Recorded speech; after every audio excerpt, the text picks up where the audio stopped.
तो प्यारे बच्चे, बोर्ड परीक्षा पूर्व अभ्यास प्रश्न पत्र 2023 विज्ञान कक्षा 10वीं के हम सी सेट के आंसर को देखेंगे। ठीक है, तो सुनते जाइए, याद हो जाएगा। पहला ही क्वेश्चन है, H2 का योग तथा O2 का हास किस प्रकार की अभिक्रिया है। हास की बात की गई है, योग और हास, तो ये किस प्रकार की है? बिल्कुल सिंपल है, उपचयन अभिक्रिया। याद रखना, योग और हास। अगला, सोने और प्लेटिनियम को गलाने वाला अम्ल कहलाता है। सोना जो होता है और प्लेटिनियम, प्लेटिनियम को तो गलाना थोड़ा कठिन होता है, तो इन दोनों को गलाने का अम्ल कौन सा है? तो बड़ा याद रखने वाला है, एक्वा रेजिया। एक्वा रेजिया इनको गलाता है। अगला है, निम्नलिखित में से कौन सी मिश्र धातु में पारद अवयव होता है? पहली बात तो धातु है, और वो धातु कैसी? मिश्र, और उसमें पारद अवयव जो होता है वो होती है अमलगम। ठीक है। अगला, पीतल कॉपर स्टील नहीं, ये तो मिश्र धातु नहीं। पीतल मिश्र धातु है और कॉपर मिश्र धातु नहीं है, स्टील में भी मिश्रित हो जाता है। चौथा देखते हैं अपन अब, चावल की पानी में कुछ बूंदें किस विलयन की डालने पर विलयन का रंग नीला काला हो जाता है? वो विलयन का नाम बताना है, तो वो आयोडीन है। ठीक है, आयोडीन विलयन को डालेंगे तो नीला काला हो जाएगा। अगला पूछा है, गर्भाशय तथा भ्रूण के मध्य बनने वाली नलीनुमा संरचना, नलीनुमा संरचना कहा है। गर्भाशय तथा भ्रूण के मध्य बनने वाली नलीनुमा संरचना, डिब्बाहिनी नहीं, वैसे लग रहा है वाहिनी की जैसे, पर डिब्बाहिनी नहीं। शुक्रवाहिका नहीं, ये तो पुरुष में होती है। वर्तिकाग्र नहीं, और ये होती प्लेसेंटा, तो प्लेसेंटा इसका आंसर हो जाएगा। वाहनों के पीछे का दृश्य देखने के लिए किस दर्पण का प्रयोग होता है? तो ये ध्यान रखना है, उत्तल दर्पण है। ठीक है।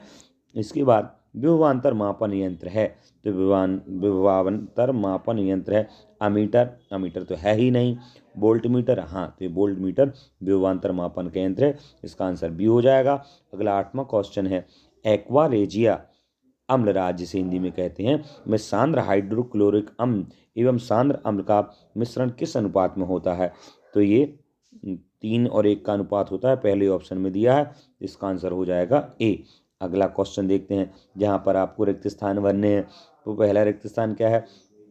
टमाटर में एक अम्ल होता है, खट्टा खट्टा होता है ना टमाटर, तो उसमें कौन सा अम्ल होता है? तो ऑक्सैलिक अम्ल होता है उसमें, टमाटर में ऑक्सैलिक अम्ल होता है। दूसरा प्रश्न है, मानव नेत्र में प्रकाश एक पतली झिल्ली से होकर प्रवेश करता है। प्रकाश आया तो कौन सी झिल्ली से प्रवेश करता है? वो रेटिना कहलाती है जो झिल्ली होती है। अगला, जो धातुएं कठोर सतह से टकराने पर आवाज़ उत्पन्न करती हैं, टन की आवाज़ हो, तो उन्हें कौन सी धातु कहते हैं? उन्हें सोनोरस कहते हैं ना, या ध्वनि वाली, ध्वनि के सोनोरस। अगला है, अंडप का शीर्ष भाग खालिस्तान कहलाता है, तो अंडप का शीर्ष भाग क्या कहलाएगा? अभी आया था जो गर्भ आदि में भी चर्चा होती है, तो अंडक का शीर्ष भाग वर्तिकाग्र कहलाता है। ठीक है। अगला प्रश्न है, समतल दर्पण की फोकस दूरी कितनी है भाई? तो समतल दर्पण की फोकस दूरी अनंत हो जाएगी। इसके बाद 6वां क्वेश्चन है, घरेलू विद्युत परिपथ में सभी उपकरण खालिस्तान क्रम में संयोजित, सभी उपकरण घरेलू विद्युत परिपथ में समानांतर क्रम में संयोजित होते हैं। मनुष्य की कोशिका में गुणसूत्र, ये बड़ा सरल है, 23 गुणसूत्र पाए जाते हैं। अगला, सही जोड़ी जहां आपको बनाना है, तो देखते हैं भाई सही जोड़ी। बल्ब की जोड़ी बनाइए, किससे बनाएंगे? तो बल्ब में जो लिचेन, आयोडीन, शुक्राणु उत्पाद, टंगस्टन, टंगस्टन।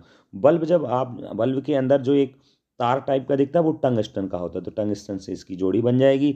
इंद्रधनुष की जोड़ी, इंद्रधनुष टाइप की कोई वस्तु नहीं होती आकाश में, ये बस प्रकाश के मिक्सअप हो जाने के कारण से बनती है। तो इसकी जोड़ी क्या बनेगी?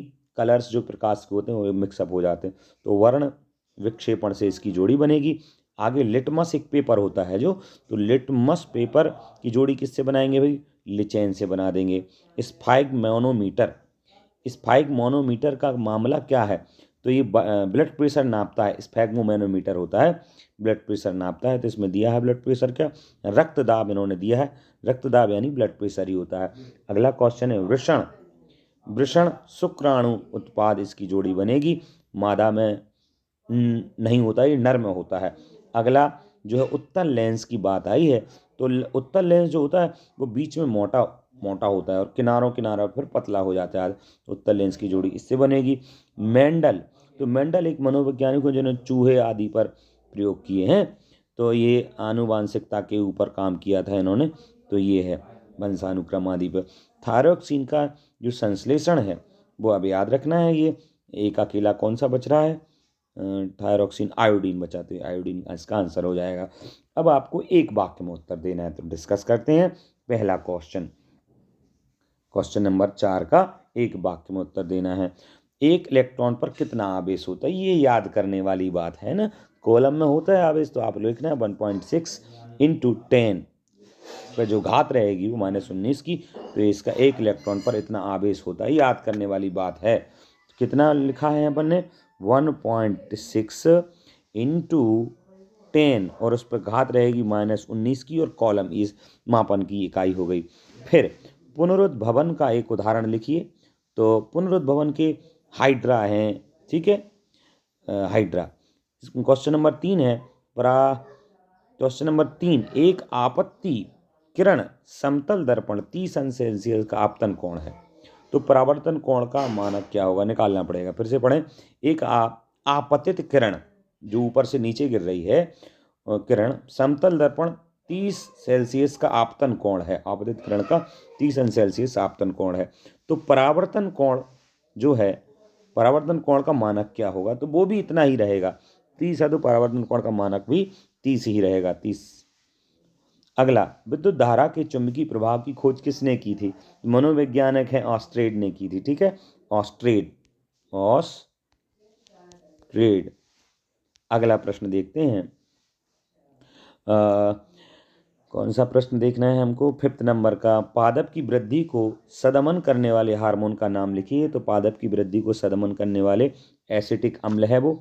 अगला प्रश्न है, मनुष्य में वमन तथा रक्तदाब का केंद्र मस्तिष्क के किस भाग में होता है, तो मनुष्य में वमन और तथा रक्तदाब के केंद्र का मस्तिष्क में होता है मेड्यूला, ठीक है। क्वेश्चन नंबर 7 जो रहेगा उसको देखेंगे। जो सूक्ष्म पदार्थ सूक्ष्म जीवों द्वारा अपघटित होते हैं क्या कहलाते हैं, सूक्ष्म जीवों द्वारा अपघटित होते हैं वो जैव निम्नीकरण। अगला क्वेश्चन देखते हैं, जहाँ पर आपको क्वेश्चन नंबर 5 है और यहाँ पर आपको 2 नंबर के क्वेश्चन आ गए हैं। अब तो 2 नंबर के क्वेश्चन के आंसर आपको डिटेल में देने होंगे। तो पहला क्वेश्चन क्या दिया है, परितंत्र में कितने प्रकार के घटक होते हैं, तो 2 प्रकार, जैविक घटक और अजैविक घटक। अब यदि उन्होंने पूछा अथवा में खाद्य श्रृंखला व खाद्य जाल में कोई, क्योंकि ये तो अभ्यास पेपर है तो कोई भी इस अथवा वाला भी आ सकता है बोर्ड पेपर में, तो खाद्य श्रृंखला व खाद्य जाल में अंतर बताना है। तो पहला अंतर तो यही है कि जो खाद्य श्रृंखला है वो उत्पादक और उपभोक्ता के मध्य पोषण संबंधी प्रदर्शन करती है, यानी उत्पादन करने वाले व्यक्ति और उपभोक्ता दोनों के मध्य की बात खाद्य श्रृंखला है। और खाद्य जाल जो है वो अनेक खाद्य श्रृंखलाओं की, मतलब इसमें बहुत सारी चीज़ें आ जाती हैं, खाद्य श्रृंखलाओं का मिलने से खाद्य जाल। खाद्य श्रृंखला एक हो गई और उन्हीं श्रृंखलाओं का बहुत सारा हो जाना, मिल जाना जाल कहलाएगा, ठीक है। खाद्य श्रृंखला में जीव कम होते हैं और खाद्य जाल में जीव बहुत ज़्यादा होंगे, है ना।